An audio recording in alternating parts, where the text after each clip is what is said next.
आमचे कडेन आतां लेटस्ट 2 रिजल्ट येयल्ले आसा. एक तो पयलो म्हणजे बेतकी खांडोळा पंचायत जी प्रियो कॉन्स्टिट्युन्सी येता. तितून वॉर्ड नंबर 1 तो ऑलरेडी काल कॅन्डिडेट जिखलेलो बिकॉज तो अनअपोज आशिल्लो.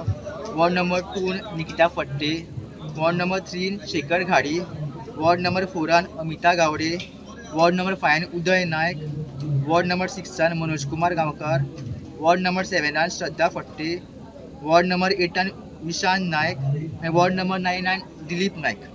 आनी सेकंड जो रिजल्ट आसा आमचे कडेन तो म्हणल्यार वाडी तलावली पंचायतीचो जी पडटा मडकय कॉन्स्टिट्युन्सीन. तितून वॉर्ड नंबर 1 वसुंधरा सावंत, वॉर्ड नंबर 2 रामचंद्र नायक, वॉर्ड नंबर 3 दिलेश गांवकार, ward number 4 Prakash Nayak, ward number 5 Manisha नायक, वॉर्ड नंबर 6 मनुजा नायक आनी वॉर्ड नंबर 7 दिप्ती साळगांवकर. जी बेतकी खांडोळा आसा तितून चडशे कॅन्डिडेट गोविंद गावडे हांच्यानी बॅक केल्ले आशिल्ले आनी जी वाडी तलावली आशिल्ली तितून आनी कन्फर्म ना कोण कोणाचे कॅन्डिडेट आशिल्ले, पूण अशें म्हणटात की चडशे कॅन्डिडेट तेंचे आमदाराचे आशिल्ले अशें म्हणून.